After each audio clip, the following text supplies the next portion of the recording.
আল্লাহ তাআলা কিয়ামতের কঠিন ময়দানে যেদিন স্বামী স্ত্রীকে চিনবে না, স্ত্রী স্বামীকে দেখে পালিয়ে যাবে, বন্ধু বন্ধুরে চিনবে না, পীর সাহেব মুরিদরে চিনবে না, মুরিদ পীর সাহেবরে চিনবে না, দলের কর্মী তার নেতারে চিনবে না, নেতা তার কর্মীরে চিনবে না, বন্ধু বন্ধুরে দেখে পালাবে। এই কঠিন মুহূর্তে সূর্যটা মাথার কাছে চলে আসবে, জমিনটা তামার জমিন হবে, আজকের জমিনের মতো নয়। মানুষ ঘর্মাক্ত, ক্লান্ত, শ্রান্ত মাথার মগজগুলো কানের ছিদ্র আর নাকের ছিদ্র দিয়ে বেয়ে বেয়ে পড়বে। বিশ্বনবী ফরমান, ময়দানে 7 শ্রেণীর ব্যক্তিকে রব্বুল আলামিন তার আরশের নিচে ছায়া দিবেন। তার মধ্যে প্রথম শ্রেণীর ব্যক্তি হলো ইমামুন আদিল। ইমামুন আদিল, ন্যায়পরায়ণ শাসক, যে ইনসাফের সাথে বিচার করে, যে জাস্টিস সমাজে সার্ভ করে, যে সুশাসন নিশ্চিত করে, ওই ইমামুন আদিল। আদিল শব্দটা বুঝছেন না? ইন্নাল্লাহা ইয়া'মুরু বিল আদল, পাইছেন? আদিল। 7 শ্রেণীর ব্যক্তিকে আল্লাহ তাআলা সুশীতল আরশের নিচে ছায়া দিবেন, যেদিন তার দেয়া ছায়া ছাড়া কোনো ছায়া থাকবে না। এর প্রথম হচ্ছে ইমামুন আদিল, ন্যায়পরায়ণ শাসক। চিল্লায় বলেন সুবহানাল্লাহ। আবার বিশ্বনবী বললেন, ইন্নাল মুকসিতিনা ইনদাল্লাহি আলা মানাবিরা মিন নূর আন ইয়ামিনির রহমান। কিয়ামতের দিন যারা ন্যায়পরায়ণ হিসেবে আল্লাহর সামনে দাঁড়াবে, কিয়ামতের দিন রব্বুল আলামিন তার আরশের ডান দিকে ওই ন্যায়পরায়ণ লোকদের জন্য আরশের ডান দিকে একটা নূরের মিম্বারে তাদেরকে বসার সুযোগ করে দিবে। আল্লাহর আরশের ডান দিকে ন্যায়পরায়ণ লোকদের জন্য আল্লাহ তাআলা নূরের মিম্বার বানাবে। তার ঠিকানা কথা মনে করেছেন? আল আদাল, জাস্টিস। ইন্নাল্লাহা ইয়া'মুরু বিল আদল। আল্লাহ তাআলা এই আদালতের নির্দেশনা দেন, সুবিচার, সুশাসন। প্রিয় ভাইয়েরা, এটা আমরা বাংলাদেশে চাই কি চাই না? এই যে অরাজকতা, এই যে অন্যায়, এই যে জুলুম, এই যে ইনকনসিস্টেন্সি, সমাজের অসঙ্গতির প্রধান কারণ জাস্টিস নাই, সুবিচার নাই, সুশাসন নাই। শেষবারের মতো আওয়াজ করে বলেন তো, আমরা বাংলাদেশে আদল চাই কি চাই না?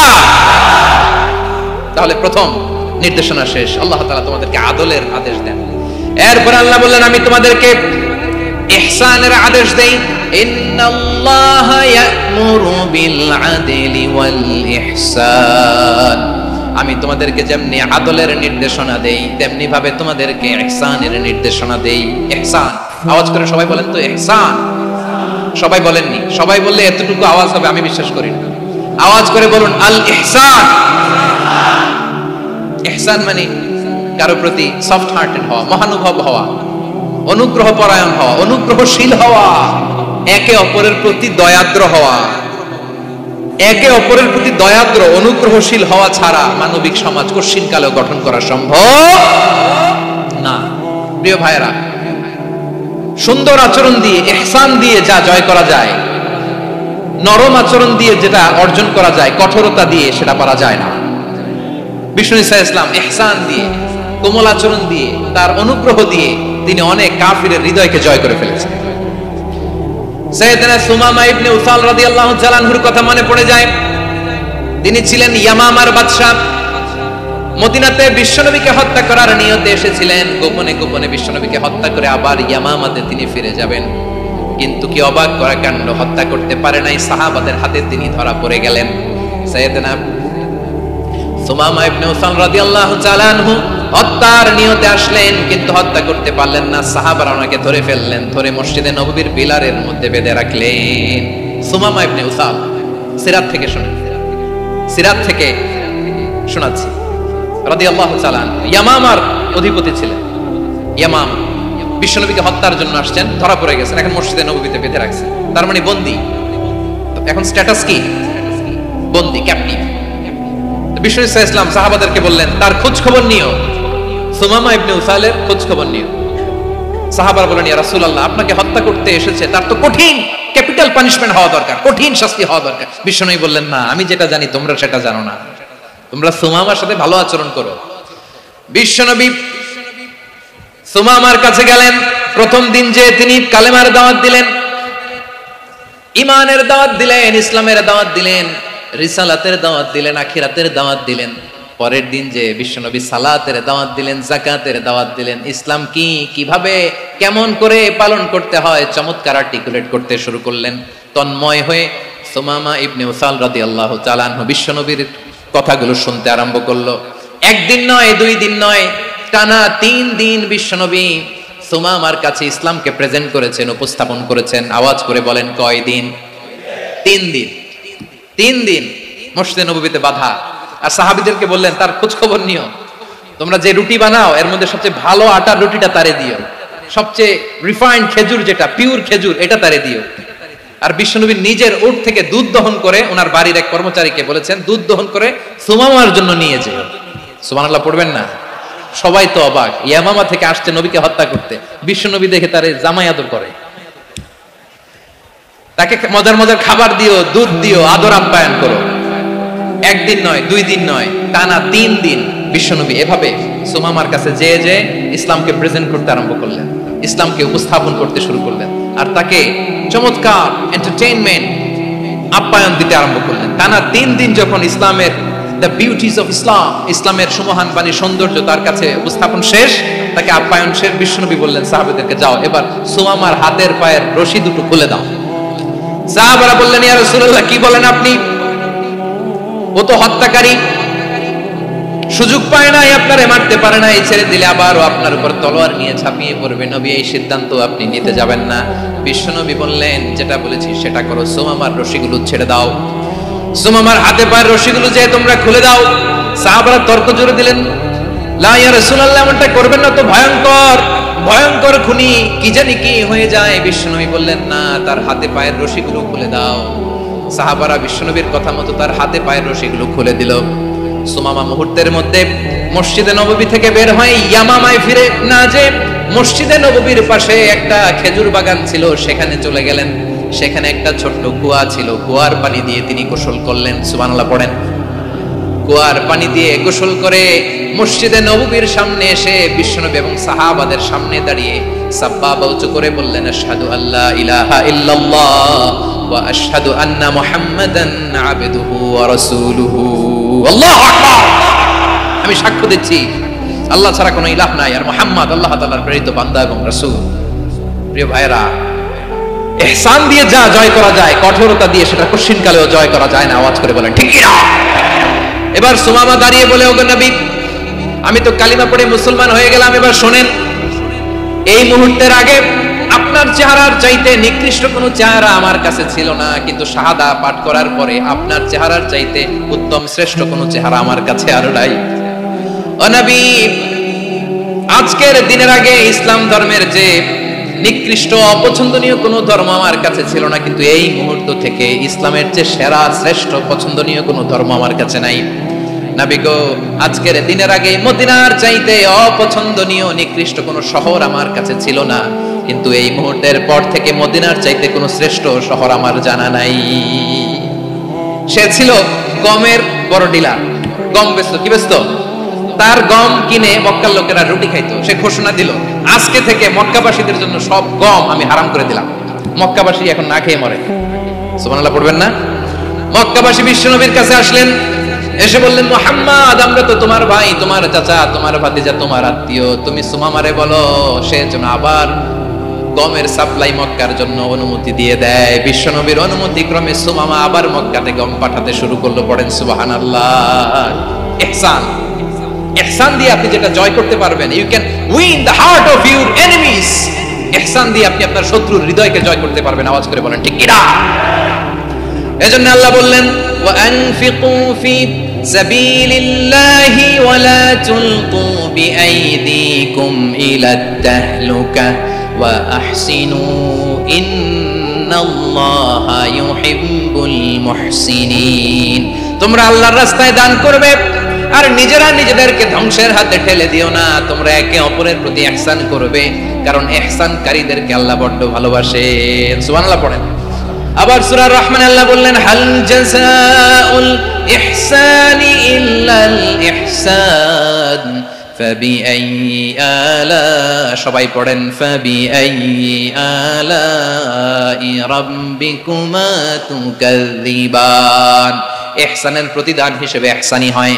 বিশ্বনবী সুমামার প্রতি যেমন ইহসান করেছেন, সুমামাও ঠিক তেমন ইহসান ফিরিয়ে দিয়েছে। ঠিক কিনা বলেন?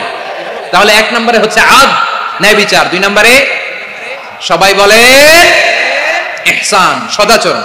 ইহসান দুই ধরনের প্রিয় ভাইরা, ইহসান ফিল ইবাদা, ইহসান ফিল মুআমালা। ইহসান ফিল ইবাদা হচ্ছে একাগ্র অনুভবে ইবাদতে ডুব দেওয়া, এর নাম ইবাদতের ইহসান। সুবহানাল্লাহ পড়ো। বিশ্বনবী বলেন ইহসান মানে কি জানো নাকি? হাদিসে জিবরিলে সাইয়েদনা জিবরিল আলাইহিস সালাম বিশ্বনবীকে বললেন আখবিরনি আনিল ইহসান। নবী আমাদেরকে বলেন ইহসান মানে কি? বিশ্বনবী বললেন আনতা আবুদাল্লাহা কাআন্নাকা তারাহু ফাইন লাম তাকুন তারাহু ফাইন্নাহু ইয়ারাক। ইহসান মানে হলো এমন ভাবে তুমি আল্লাহর সামনে নিজেকে উজাড় করে ইবাদত করবে, তুমি ভাববে তুমি আল্লাহকে দেখতে পাচ্ছ। আর এটা যদি ভাবা তোমার জন্য কঠিন হয়ে যায়, অন্তত এতটুকু তুমি ভাববা যে আল্লাহ তোমাকে দেখতে পাচ্ছেন। ঠিক কিনা বলেন? ও আমার বীর চট্টলার ভাইরা, কেউ যেটা দেখে না সেটা দেখে কে? এই বিশ্বাস হৃদয়ের মধ্যে আছে? নামাজে যখন দাঁড়ান এই ফিলিংসটা আনা যাবে? হ্যাঁ, এশার সালাত তো এখনো হয় নাই না? আলোচনা শেষে এশার সালাত এখানে অনুষ্ঠিত হবে, তাই না? আচ্ছা বলুন তো, আমরা এশার সালাত পর্যন্ত বেঁচে থাকবো এই গ্যারান্টি আছে কার কার? হাত তোলেন। কয়েকজন হাত তুলছে পেছনে, না বুঝে তুলে ফেলছে। এশা পর্যন্ত যে আমরা হায়াত পাবো কোনো গ্যারান্টি আছে? সবাই আওয়াজ করে বলেন গ্যারান্টি আছে? গ্যারান্টি নাই। এজন্য বিষ্ণু ইসলাম বলেছে এমন ভাবে নামাজে দাঁড়াও, ইবাদত করো, মনে করো হতে পারে এটাই আমার জীবনের শেষ নামাজ। পারফর্ম দ্য সালাহ as if this is the last and final prayer. এমন ভাবে সালাতে দাঁড়াও, ভাবো হতে পারে এটাই তোমার জীবনের শেষ নামাজ। এমন ভাবে নামাজে দাঁড়াও, ভাবো এটাই শেষ নামাজ। তাহলে নামাজে একাগ্রতা বাড়ায় দিবে কে? ফলে ইবাদতের ইহসান আমাদের অর্জিত হবে। আর মুআমালাতে ইহসান হলো, বিশ্বনবী বলেন ইন্নাল্লাহা তাবারাকা ওয়া তাআলা কাতাবাল ইহসানা আলা কুল্লি শাই ফাইদা কাতালতুম ফাআহসিনুল কিতলা ওয়া ইযা যাবাহতুম ফাআহসিনুদ যাবহা ওয়া লিয়ুহিদ্দা আহাদুকুম শাফরাতাহু ওয়া লিয়ুরিহ যাবিহাতাহু। ইহসান দুই ধরনের। আওয়াজ করে বলতে হবে কয় ধরনের? সবাই বলুন আওয়াজ করে, কয় ধরনের? একটা হচ্ছে ইহসান ফিল ইবাদা, ইবাদতে ইহসান। ইবাদতে ইহসান কি? একাগ্র অনুভব দিয়ে ইবাদত করা, মন প্রাণ দিয়ে ইবাদত করা। আর মুআমালাতে ইহসান কি? সব কাজে, দৈনন্দিন কাজে, কর্মে, সামাজিক অ্যাক্টিভিটিতে কোমলতা প্রদর্শন করা, অনুগ্রহের সাথে সবকিছু করা। আল্লাহ তাআলা ইন্নাল্লাহা তাবারাকা ওয়া তাআলা কাতাবাল ইহসানা আলা কুল্লি শাই, তিনি সবকিছুর ব্যাপারে ইহসানকে আবশ্যক করেছেন। সবকিছু, মুমিনের সব কাজে ইহসানের পরশ থাকবে। ওয়া ইযা কাতালতুম ফাহসিনুল কিতলা, বিষ্ণু বলেন তুমি যখন কাউকে হত্যা করো ইহসানের সাথে করো। সুবহানাল্লাহ পড়বেন না? যখন হত্যা করো তখনও ইহসানের সাথে। আচ্ছা হত্যা করবো আবার ইহসান আসবে করতে করে তো মেরেই ফেলবো আমি। আল্লাহ, ও ভাই একজন খুন করেছে, খুনি, রাষ্ট্রীয় আইনে তার শাস্তি হয়েছে ডেথ পেনাল্টি, মৃত্যুদণ্ড। এখন মৃত্যুদণ্ড দেখে আপনি যেমনি মন চায় তেমনি মারবেন লোকটারে? ওর নাক কেটে ফেলতে পারবেন? ওর কান কাটতে পারবেন? ওর চোখ উপড়ে ফেলতে পারবেন আপনি? যেমন মন চায় তার অঙ্গহানি করা যাবে না। ইহসানের সাথে তাকে হত্যা করবে। সুবহানাল্লাহ, this is Islam, this is the true essence of Islam. ওয়া ইযা যাবাহতুম ফাহসিনু যাবহা, যখন জবাই করবে তখনও ইহসানের সাথে জবাই করবে। করব জবাই, ওইখানেও নাকি ইহসান। আচ্ছা কুরবানির দিন আমরা পশুগুলোরে কি করি বলেন সবাই আওয়াজ করে? জবাই। জবাই মানে তো এটার মেরেই ফেলতেছি, একটু পরে তো টুকরো টুকরো করে গোশতগুলো খাবো, এটা তো খাবো, এটা তো মেরেই ফেলবো। বিষ্ণু বলে না, জবাইয়ের মধ্যেও মুমিনের জবাইয়ের ভেতরেও ইহসানের পরশ থাকা চাই। যখন জবাই করবে প্রাণীটাকে হাত পা টাইট করে বেঁধে নাও, ছুরিটাকে শার্পেন করে নাও, ধারালো করে নাও, যাতে অল্প সময়ে জবাইটা হয়ে যায়, প্রাণীটা যাতে কম কষ্ট পায়। সুবহানাল্লাহ পড়ে। দিস ইজ কল্ড ইহসান। ইহসান আল্লাহ তাআলা যেমনি আদলের আদেশ করেছেন, ন্যায় বিচার, জাস্টিস এনশিওর করতে বলেছেন, সমাজে ইহসানের ব্যবহার, ইহসানের অনুশীলন তিনি করতে বলেছেন। এজন্য মুমিনের প্রতিটি কাজে, আমার চট্টগ্রামের ভাইরা আমার দিকে তাকান, খেয়াল করে শুনুন, মুমিন জীবনের প্রতিটি কাজে ইহসানের পরশ থাকা চাই। আমরা যেন আমাদের পরিবারের প্রতি ইহসান করি, আমরা যেন আমাদের কর্মচারীদের প্রতি ইহসান করি, আমরা যেন আমাদের কলিগদের প্রতি ইহসান করি, আমরা যেন আমাদের ভাইদের প্রতি ইহসান করি। মুমিন জীবনের প্রতি কাজে ইহসানের পরশ থাকার দরকার আছে না নাই? কথা বুঝতে পেরেছেন? তাহলে আল্লাহ তাআলার তিনটা আদেশ ছিল, কয়টা গেল? ভুলে গেছে, ভুলে গেছে চট্টগ্রাম। তিনটা আদেশের মধ্যে কয়টা বললাম? প্রথমে কি ছিল? আদল। দুই নম্বরে, তিন নম্বরে রব্বুল আলামিন বললেন ওয়া ইতাইদিল কুরবা, নিকটাত্মীয়দেরকে দান করো। নিকটাত্মীয়দেরকে দাও, যারা তোমাদের ব্লাড কানেকশনের আত্মীয় তাদেরকে তোমরা দাও। এখানে জেনারেলি বললেন দাও, কি দিব সেটা তিনি এখানে বলেন নাই, সেটা তিনি সূরাতুল ইসরার মধ্যে বলেছেন। আল্লাহ বলেন ওয়া আতিযাল কুরবা হাক্কাহ, নিকট আত্মীয়দেরকে তাদের অধিকার, তাদের প্রাপ্য তোমরা বুঝিয়ে দাও। দেখেন, একটা শান্তির সমাজ, একটা সমৃদ্ধ সমাজ, একটা মানবিক সমাজ গঠনের জন্য আল্লাহ তাআলা বেশি না, মাত্র 3টা অর্ডার, 3টা ভার্ডিক্ট তিনি জারি করেছেন। 1 নাম্বার সুশাসন, ন্যায় বিচার। 2 নাম্বার ইহসান। 3 নাম্বার নিকটাত্মীয়, যারা কাছে, তোমার ভেরি ক্লোজ রিলেশনশিপে আছে, তাদেরকে দাও। দাও, দিলে বাড়িয়ে দেয় কে? অনেকে দিতে চায় না, কৃপণতা করে। দিলে বাড়ায় দেয় কে? ও মিয়া, মদিনার মধ্যে সবচাইতে গরিব সাহাবী ছিল বেলাল রাদিয়াল্লাহু তাআলা আনহু। ওনার এন্টায়ার অ্যাসেট, সম্পদের পরিমাণ কতদূর জানেন? একটা লুঙ্গি। বেলাল রাদিয়াল্লাহু তাআলা আনহু, ওনার টোটাল ওয়েলথের এস্টিমেশন হচ্ছে মাত্র একটা লুঙ্গি। একটা লুঙ্গি, টোটাল ওয়েলথ এস্টিমেশন, টোটাল সম্পদের পরিমাণ বেলাল রাদিয়াল্লাহু তাআলা আনহুর কি ছিল? কথা বুঝে নাই বোধহয়। কি ছিল? ওই বেলাল রাদিয়াল্লাহু তাআলা আনহুকে বিষ্ণু ইসলাম বলেছেন, আনফিক ইয়া বেলাল, ও বেলাল তুমিও দাও। ওয়ালা তাখশা মিন যিল আরশি ইখলালা, আরশের অধিপতির তো কোনো ঘাটতি নাই, তুমি দিলে ওই আল্লাহ তোমারে বাড়ায় দিবে। এজন্য আমার প্রিয় ভাইরা, দিলে কমে না, দিলে বাড়ে। অনেকে ধরে রাখে, নতুন কিছু নিতে পারে না, হাত দিয়ে যেটা ধরে রেখেছেন এটা দিয়ে দেন, বড় একটা ধরার সুযোগ পাবেন। জোরে বলেন ঠিক কিনা? ধরেন 5 কেজি ওজনের একটা ধরে রাখছেন, এখন 10, এটা না চাললে 10 কেজি ধরতে পারবেন আপনি? আচ্ছা, 10 কেজির জিনিস একটা আছে হাতে, ওইটা যদি ছেড়ে দেন তাইলে না 15 কেজি ধরতে পারবেন। কথা বলেন ঠিক কিনা? তাহলে দিলে বাড়িয়ে দেয় কে? রব্বুল আলামিন বললেন 3 নাম্বার আদেশ হলো তোমাদের প্রতি, সমাজটারে কেমন করে মানবিক সমাজ, সুন্দর সমাজ গড়বা।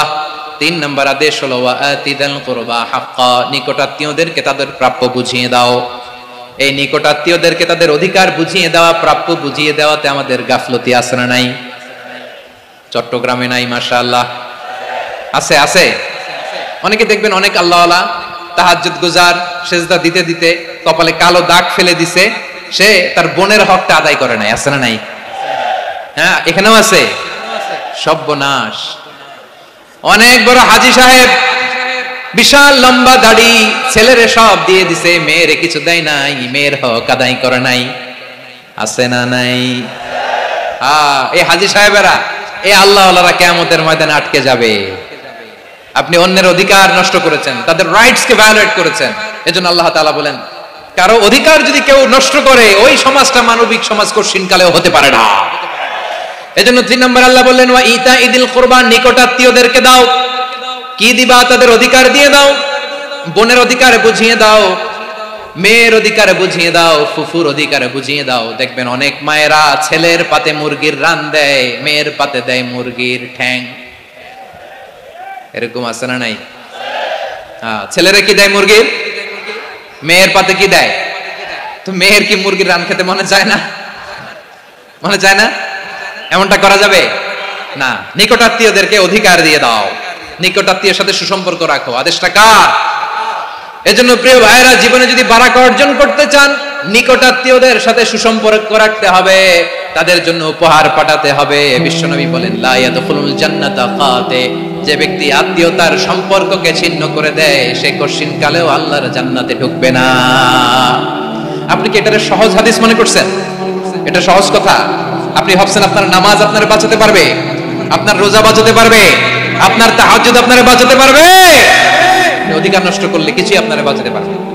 এজন্য নিকট আত্মীয়দেরকে দিতে হবে বেশি বেশি। বিশ্বনবী বলেন ইন্না সাদাকাতা আলাল মিসকিনি সাদাকা ওয়া আলা যির রাহিমি ইসনাতান সাদাকাতুন ওয়া সিলা।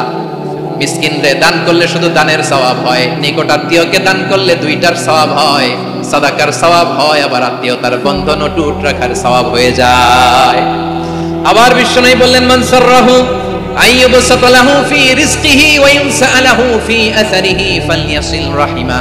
যে ব্যক্তি তার রিজিকের প্রশস্ততা চায় আর হায়াতে বরকত চায়, সে যেন তার আত্মীয়ের সাথে সুসম্পর্ক রাখে। আমার প্রিয় চট্টলার ভাইয়েরা, আমাদের রিজিক বাড়ুক, এটা আমরা চাই কি চাই না? সবাই চান? হ্যাঁ, আমাদের রিজিকে প্রশস্ততা আসুক, চাই কি চাই না? আমাদের হায়াতে বরকত আসুক, আমরা চাই কি চাই না? এই 2টা যদি চান, তাহলে নিকট আত্মীয়দের সাথে সুসম্পর্ক রাখবেন। পারবেন? তাহলে সমাজটারে মানবিক সমাজ বানায় দিবে কে? তিনটা আদেশ চলে গেল। কয়টা? আওয়াজ করে বলেন। এক নম্বরে কি ছিল? দুই নম্বরে, তিন নম্বরে নিকট আত্মীয়দেরকে দান। আপনাদেরকে আরো শোনার আগ্রহ আছে? আপনাদের মনোযোগ আছে না গেছে? কষ্ট হচ্ছে না? মাশাআল্লাহ, মাশাআল্লাহ। তাকবীর পড়ুন, লিল্লাহি তাকবীর।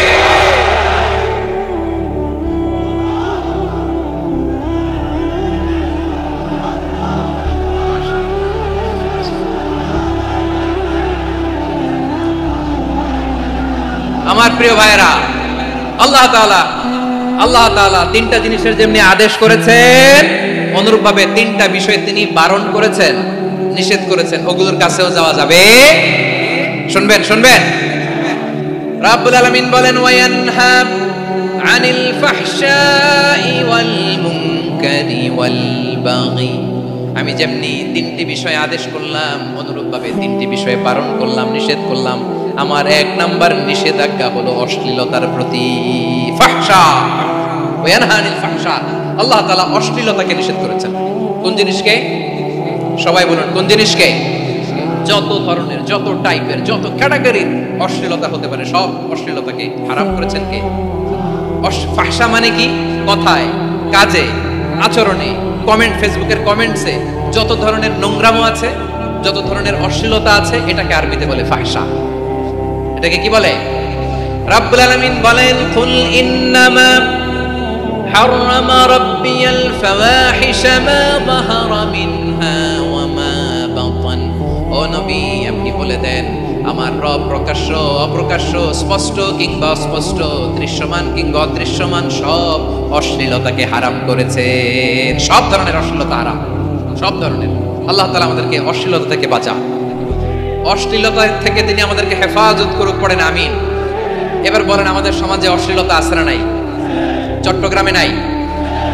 আমি কই নাই, ওনারা বলে আছে। আমি সামহাও বাঁচায় দেওয়ার ট্রাই করতেছি, ওনারা বলে আছে।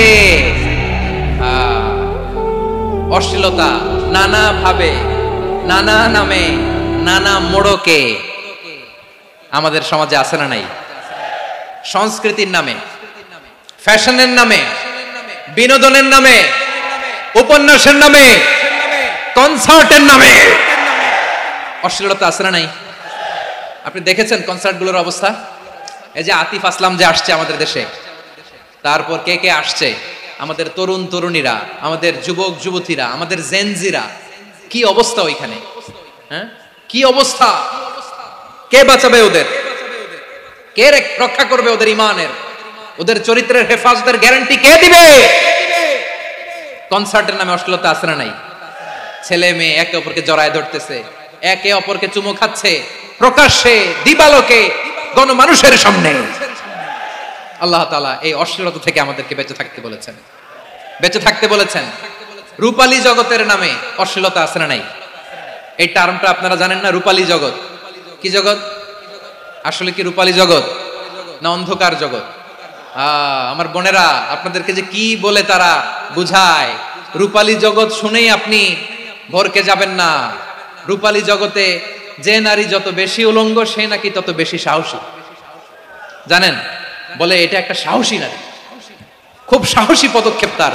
যত বেশি শরীর থেকে কাপড় নামাতে পারবে, যত বেশি বস্ত্রহীন হয়ে নিজেকে প্রেজেন্ট করতে পারবে, সে নাকি তত বেশি সাহসী। আমার চট্টলার ভাইয়েরা, শয়তানের প্রথমে এজেন্ডা ছিল বনি আদমকে বস্ত্রহীন করা। সে আদম এবং হাওয়া আলাইহিস সালামকে নিষিদ্ধ গাছের ফল খাইয়ে তাদেরকে বস্ত্রহীন করেছে। এই জামিনেও সে আমাদেরকে বস্ত্রহীন করতে চাইবে। এই রূপালী জগতের নামে তারা এটা করে। আমার প্রিয় বোনেরা, আপনি জানেন না আপনার দাম কত? ওরা আপনাদেরকে বিজ্ঞাপনের সস্তা পণ্য বানাতে চায়। ওরা আপনাদেরকে ওদের ভোগের লিপসার টুলস বানাতে চায়। ওরা আপনাদেরকে দিয়ে ওদের খায়েশ পূরণ করতে চায়। এটা আপনাদের জন্য মোটেও ডিগনিটি নয়, এটা আপনাদের জন্য সম্মান নয়। আপনার সম্মান শালীনতায়, আপনার সম্মান হেজাবে, আপনার সম্মান ভদ্রতায়, আপনার সম্মান আপনার ডিসেন্ট পোশাকে। পোশাক বলে দেয় এই নারীটা ভদ্র না অভদ্র। পোশাক বলে দেয় এই মেয়েটা কোন ঘরের মেয়ে। আওয়াজ করে বলেন ঠিক কিনা? আপনি জানেন না আপনারা এই সস্তা পণ্য বানায়, ভোগের পণ্য, বিলবোর্ডে আপনাকে উলঙ্গ করে উপস্থাপন করে। এই অশ্লীলতার সাথে ইসলামের কোনো সম্পর্ক। এজন্য আল্লাহ বলেন আমি অশ্লীলতাকে হারাম করেছি। অশ্লীলতাকে হারাম করার প্রথম কারণ হলো এর মাধ্যমে মানবতাকে অপমানিত করা হয়। কারণ মানুষের সম্মান মানুষের পোশাকে। মানুষ যখন পোশাকহীন হয়ে যায়, বস্ত্রহীন হয়ে যায়, তার সম্মান কমে যায়, ঠিক কিনা? অশ্লীলতাকে হারাম করার প্রথম কারণ হচ্ছে মানুষ মানুষকে অপমান করে। একটা নারী, সে তো সম্মানিত, নারী যে কত সম্মানিত নারীর এটা বুঝেই নাই। বিশ্বনবী বলেন আর দুনিয়া কুল্লুহা মাতা ওয়া খায়রু মাতা'আদ দুনিয়া আল মারআতুস সালিহা। আমার বোনেরা, 5টা প্যান্ডেলে আপনারা এলইডিতে আমার আলোচনা শুনছেন, আমি জানি আপনাদের এই গর্ভ যে কত দামি আপনি জানেন না। আপনার পেট থেকেই আসবে আগামী দিনের সালাহুদ্দিন আল আইয়ুবী, আপনার পেট থেকেই আসবে অনাগত দিনের ইমাম মাহদী আল মুনতাযর, আপনার পেট থেকেই আসবে অনাগত দিনের ফয়সাল, ওয়াসিম, মুগ্ধ, আবু সাইদের মতো বীর যোদ্ধা।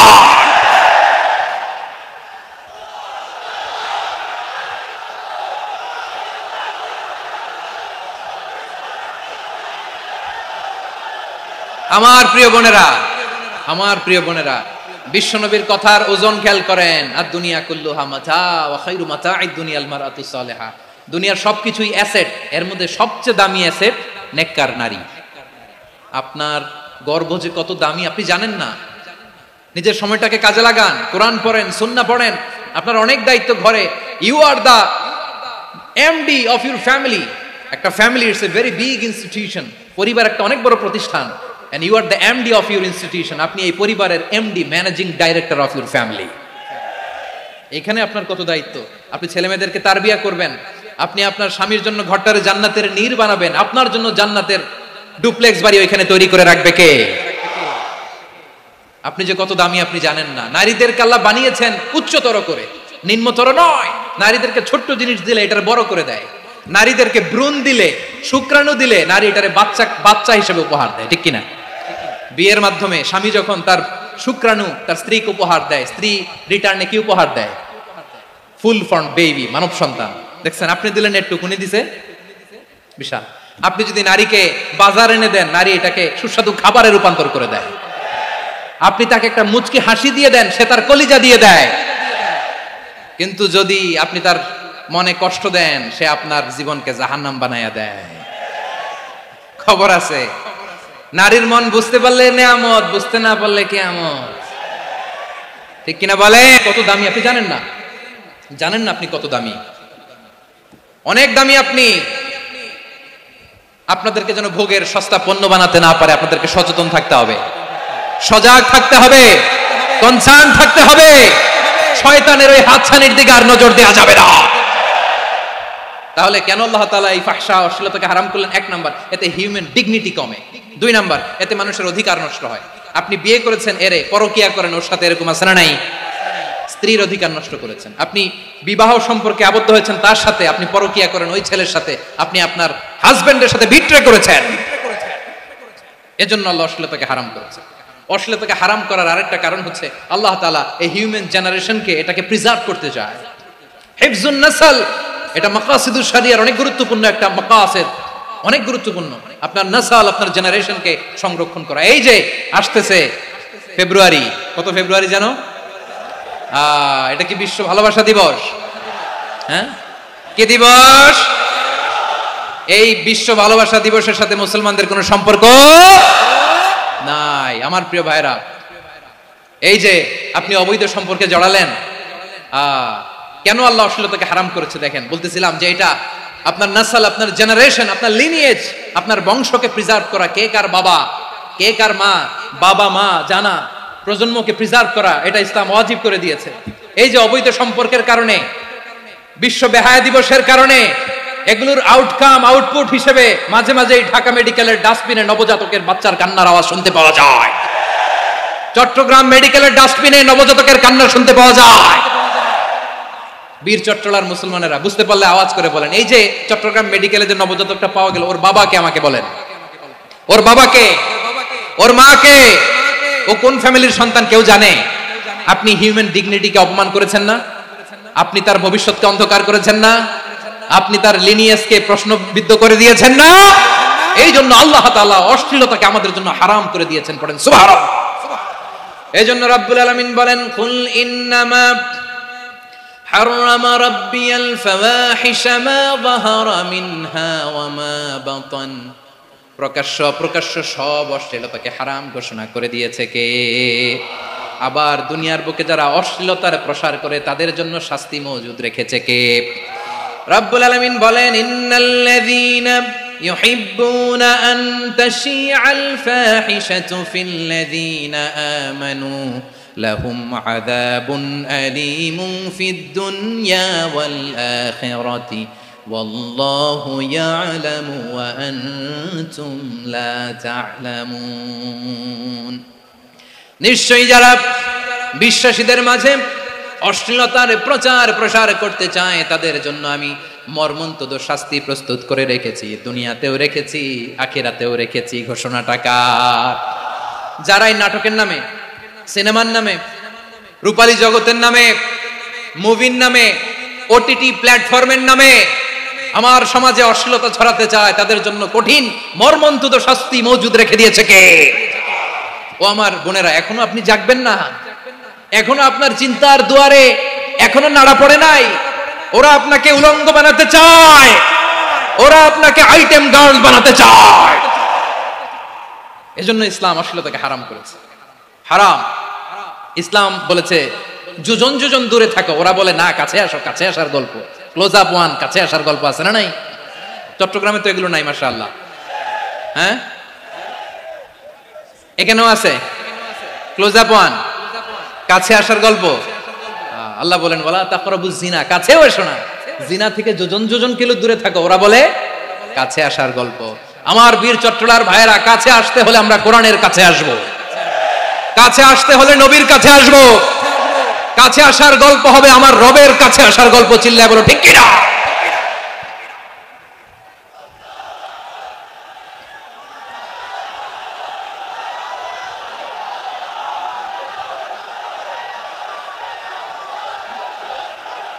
বসুন বসুন আমার ভাইয়েরা। তাহলে অশ্লীলতার সাথে আমাদের কোনো সম্পর্ক? সবাই বলতে পারেননি, আওয়াজ করে বলুন, অশ্লীলতার সাথে আমাদের কোনো সম্পর্ক?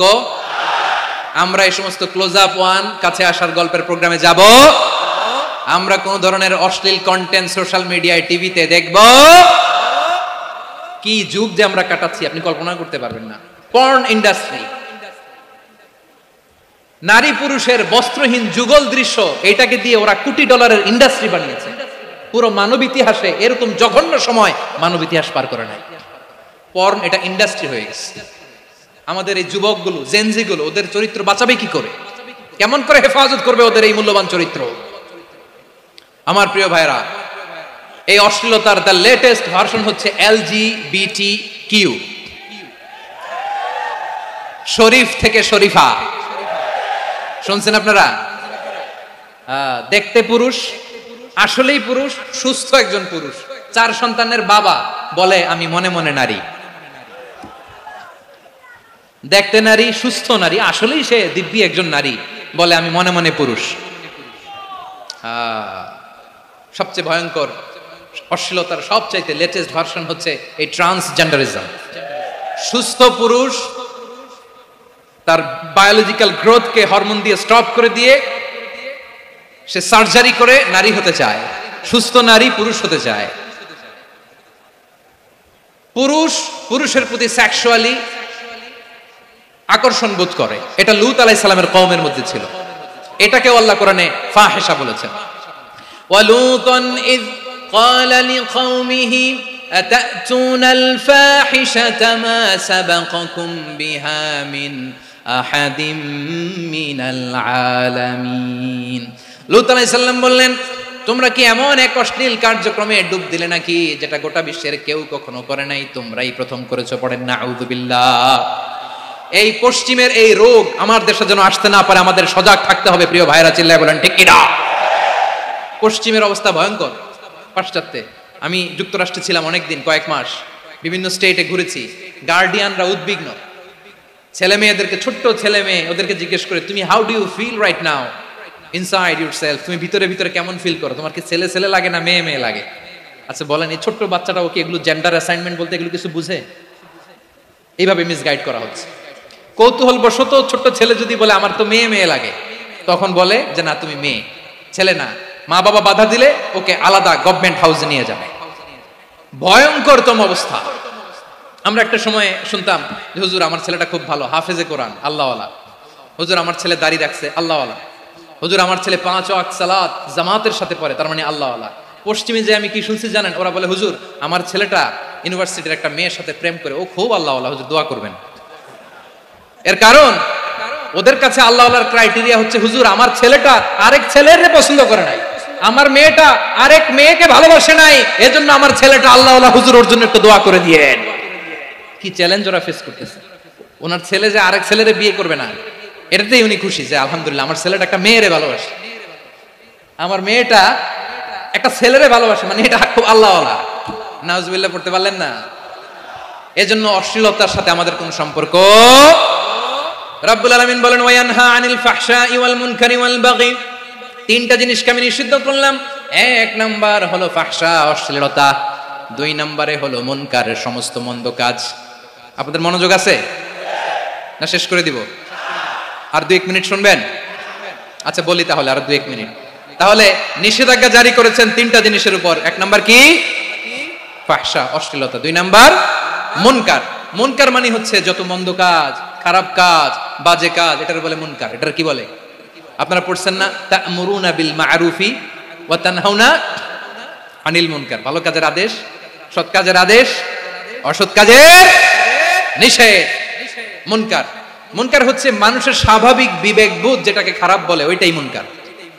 পৃথিবীর সব আসমানি গ্রন্থ যেটাকে খারাপ বলেছে, মানুষের স্বাভাবিক বিবেকবোধ যেটাকে খারাপ বলেছে, এগুলো সব মুনকার। যেমন ইফটিজিং, এটা কি ভালো না খারাপ? মজুদদারি, খাদ্যে ভেজাল দেওয়া, ওজনে কম দেওয়া, মাছে ফরমালিন মিশানো, চাঁদাবাজি, টেন্ডারবাজি, দখলবাজি, এগুলো আমাদের স্বাভাবিক বিবেকেই বলে এগুলো খারাপ, এগুলো হচ্ছে মুনকার।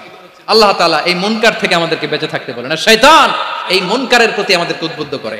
আল্লাহ তাআলা বললেন ইয়া আইয়ুহাল্লাযীনা আমানু লা তাত্তাবিউ খুতুওয়াতিশ শাইতান ফাইন ওয়া মান ইয়াত্তাবি' খুতুওয়াতিশ শাইতানি ফাইন্নাহু ইয়া'মুরু বিল ফাহশাই ওয়াল মুনকার।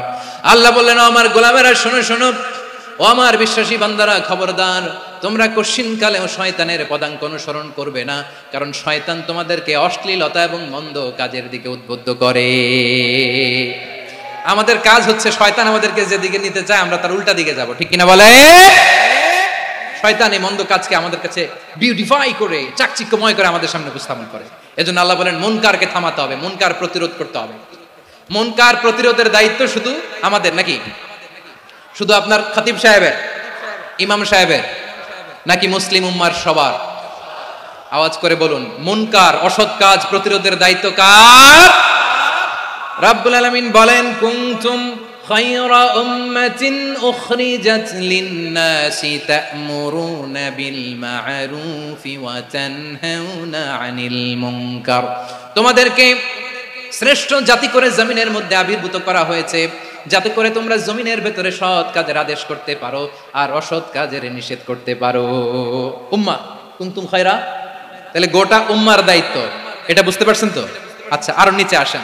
এরপরে আল্লাহ বললেন শুধু উম্মাহ না, এই জমিনের রাজত্ব আমি যাদের হাতে দেই, এই জমিনের মালিক আমি যাদেরকে বানিয়ে দেই, যাদেরকে আমি সরকারের দায়িত্ব দেই, তাদেরকেও মুনকার প্রতিরোধের দায়িত্ব দিয়েছে কে?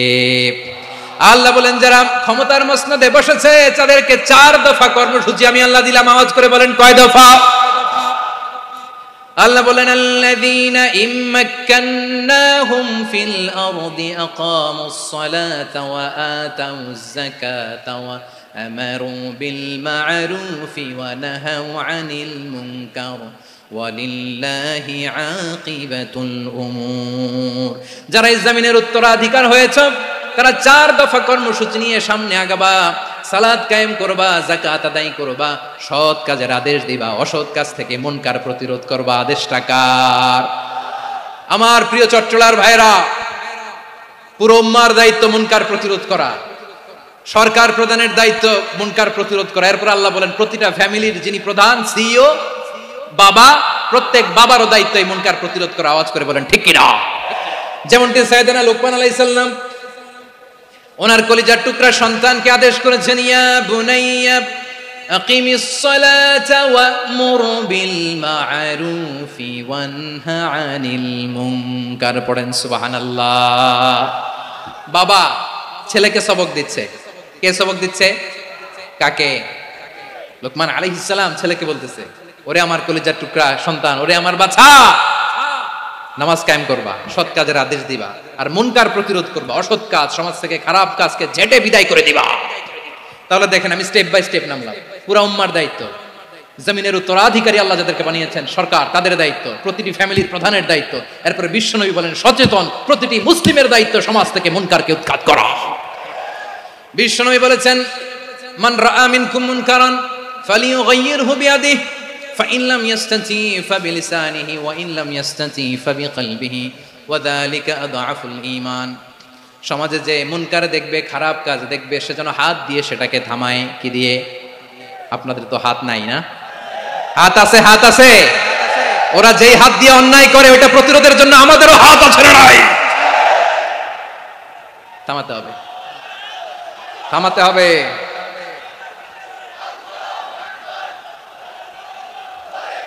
বসুন আমার প্রিয় ভাইরা, ওরা ওদের যে হাত দিয়ে টেন্ডারবাজি করে, চাঁদাবাজি করে, ইফটিজিং করে, দখলবাজি করে, যে হাত দিয়ে, ওই মুনকার থামায় দেওয়ার জন্য আল্লাহর দেয়া আমাদেরও দুটি হাত আছে না নাই? আমাদেরও হাত আছে। থামাইতে হবে, থামাইতে হবে, হিম্মত করতে হবে। আমার প্রিয় ভাইরা, না থামালে আমরাই ডুববো শেষমেশ। আমাদের বাঁচার জন্য হলেও থামাইতে হবে। রব্বুল আলামিন বলেন, ওয়াত্তাকু ফিতনাতাল লা তুসিবান্নাল্লাযীনা যালামু মিনকুম খাসসা। ও আমার গোলামেরা, ওই আযাবকে ভয় করো যে আযাব যখন আমি জমিনের বুকে পাঠাই শুধু জালেমদেরকেই মারি না, আলেমদেরকেও মারি। আযাব যখন আসে তখন শুধু জালিমই মরে না, আলেমও মরে। জানেন মুসা আলাইহিস সালামের পায়ে একবার একটা লাল পোকা কামড় দিয়েছে, লাল পিঁপড়া। লাল পিঁপড়া কামড় দিলে খুব আরাম লাগে না? কি লাগে? হ্যাঁ, জলে না? লাল একটা পিঁপড়া কামড় দিছে, তো উনি রেগে মেগে পাশি দেখে লাল পিঁপড়ার বাসা, পা দিয়ে ডলে মুছে সবগুলো পিঁপড়া মেরে ফেলছে। এই ঘটনাটা আল্লাহ ঘটিয়েছেন। এজন্য মুসা আলাইহিস সালাম ছিলেন কালিমুল্লাহ, সরাসরি আল্লাহর সাথে কথা বলতেন। তিনি আল্লাহকে জিজ্ঞেস করেছিলেন, আল্লাহ তুমি যখন কোনো জনপদে আযাব পাঠাও, শাস্তি দাও, ওখানকার শুধু জালেমরাই তো মরে না, ভালো মানুষগুলাও মরে, তো আযাব দিবা মুশরিকদের উপর দিবা, অবাধ্যদের উপর দিবা, ভালো মানুষগুলারে মারো কেন? আল্লাহ বলেন, মুসা তোমার যে কামড় দিছিল পায়ের মধ্যে পিঁপড়া, কয়টা পিঁপড়া? জোরে বলেন। একটা পিঁপড়া, তো সবগুলারে মারলা কেন? রেগে মেগে পুরো পিঁপড়ার বাসা ভেঙে ম্যাসাকার করলা কেন? এই মুসা, আমি যখন অ্যাকশনে যাই, আমি যখন শাস্তি দেই, তখন এত বাস বিচার করা হয় না, বাস বিচার করা যায় না। যখন অ্যাকশনে যাওয়া হয় ওইটা ডাইরেক্ট অ্যাকশন হয়ে যায়। চিল্লায় বলো ঠিক কিনা? এজন্য আমাদের বাঁচার জন্য হলে ওই পাপ থামাতে হবে, এই শয়তানের অট্টহাসি থামাতে হবে, অন্যায় অপরাধ সমাজ থেকে আমাদের থামাতে হবে। কারণ আযাব আসলে ওরাও মরবে, আমরাও মরবো।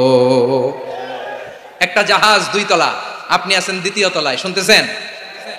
শুনতেছেন? জাহাজ কয় তলা? আপনি কোন তলায়? 2য় তলায়। নিচের তলার কিছু লোক জাহাজের তলা ছিদ্র করতে আরম্ভ করছে। কি ছিদ্র করতেছে? আচ্ছা, জাহাজের তলা ছিদ্র করলে তলা দিয়ে কি ঢুকে? এখন আপনি যদি বলেন আমার কি, আমি তো 2 তলায়, আমার কি, আমি তো সেফ, আমি তো সেফ জোন, আমি তো ভালো আছি, আমি তো ভালো আছি, ওরা ছিদ্র করে ওরা মরবে। আসলে কি শুধু ওরা মরবে? নাকি তলা ফুটো হলে ভিতরে পানি ঢুকলে আপনারও শরীর সমাধি হবে? তলা দিয়ে যখন পানি ঢুকবে, জাহাজ ঢুকলে আপনিও মরবেন। এজন্য নিজে মরার আগে ওই পাগলগুলোর নিচ তলায় যে থামাতে হবে। চিল্লায় বলেন ঠিক কিনা? এজন্য আল্লাহ বললেন মুনকার প্রতিরোধের দায়িত্ব সমাজের টপ টু বটম সবার, পুরো উম্মার দায়িত্ব, সরকার প্রধানের দায়িত্ব, প্রতিটি ফ্যামিলির প্রধান বাবার দায়িত্ব, বিশ্বনবী বললেন প্রতিটি সচেতন মুসলিমের দায়িত্ব। এজন্য মুনকার প্রতিরোধ করার দরকার আছে না নাই? সমাজে এই যে ইফটিজিং হয়, আপনার বোনের বয়সী একটা মেয়েকে কিছু বকাটে টিটকারি করে, এই বলে সেই বলে, নোংরা কথা বলে, রাস্তায় দেখেও আপনি পাশ দিয়ে না দেখার মতো চলে যান কেন? আপনি দাঁড়ান না কেন? আপনি দাঁড়ালেই তো থেমে যাবে, কারণ সত্যের যে শক্তি তার সামনে মিথ্যা মুখ থুবড়ে পড়ে। আপনার সামনে ও কিছুই না, নাথিং। আপনি দাঁড়ান, ওকে প্রশ্ন করেন যে আমার বোনকে তুমি ডিস্টার্ব করো কেন? আপনাকে দেখে আরো 5 জন দাঁড়াবে, 5 জনকে দেখে আরো 10 জন দাঁড়াবে। আমাদের নীরবতা আর আমাদের নিশ্চুপ থাকাই জালিমদেরকে আরো শক্তিশালী জালিম বানিয়েছে। এজন্য মুনকার প্রতিরোধের দায়িত্ব আমাদের সবার। টেন্ডারবাজি, চাঁদাবাজি, দুর্নীতি, অপরাধ, দখলদারিত্ব, মজুদদারি, এগুলো সবকিছু একসাথে প্রতিরোধ করতে হবে, ঠিক কিনা বলেন? একটা মানবিক সমাজ যদি চাই, প্রতিরোধ করতে হবে। প্রিয় ভাইয়েরা, আল্লাহর শপথ নিয়ে বলি, এই নাসিহাতগুলো সবার জন্য, সব দলের জন্য, সব মতের মানুষের জন্য। আমরা কোনো দলের প্রতি মানুষকে ডাকি না, আমরা ডাকি ইসলামের দিকে। সব দলের, সব মতের, সব মানুষদেরকে আমরা আহ্বান জানাই, আসুন আমরা একটা সুন্দর সমাজ বিনির্মাণ করি। এই যে নতুন বাংলাদেশের এক সুযোগ এসেছে, আর জীবনে হয়তো আসবে না, সামনের 100 বছর এই সময় আসবে না। আসুন দেশটাকে আমরা সাজাই, আসুন আমরা দুর্নীতি বন্ধ করি, আসুন আমরা চাঁদাবাজি বন্ধ করি, আসুন আমরা দখলদারিত্ব বন্ধ করি, আসুন আমরা এক দল আরেক দলকে নিশ্চিহ্ন করার যে রাজনীতি, এটা বন্ধ করি। সব দলের প্রতি আমার আহ্বান। আমি কিছুদিন আগে একটা নিউজ দেখলাম, ওই যে লন্ডনে বসে জনাব তারেক রহমান সাহেবকে আমি ধন্যবাদ দিতে চাই, উনি সংবাদ শোনা মাত্রই ওনার দলের অনেক চাঁদাবাজকে উনি বহিষ্কার করেছেন। I do appreciate. প্রতিটি দলের এরকম ইনিশিয়েটিভ নেওয়ার দরকার আছে না নাই? যে কোনো দলে এই প্র্যাকটিসটা থাকার দরকার আছে না নাই? চাঁদাবাজদের সাথে আপনারা নিজেদেরকে মুক্ত ঘোষণা করবেন যে এরা আমার দলের কর্মী হতে পারে না। আমরা চাঁদাবাজ মুক্ত বাংলাদেশ চাই, জুলুম মুক্ত বাংলাদেশ চাই, ফ্যাসিজম মুক্ত বাংলাদেশ চাই, গুণ খুন খারাপি মুক্ত বাংলাদেশ চাই। আমরা নতুন ভোরের বাংলাদেশ চাই। ওই বাংলাদেশ পাওয়ার জন্য মুনকার প্রতিরোধে, অন্যায় প্রতিরোধে যদি বাঘের বাচ্চার মতো, আবু সাইদের মতো 2 হাত উঁচু করে, বুককে টান টান করে প্রসারিত করে দাঁড়াতে হয়, রাজি আছো মুসলমান? কারা কারা রাজি? আল্লাহকে হাত দেখিয়ে প্রতিজ্ঞা করো।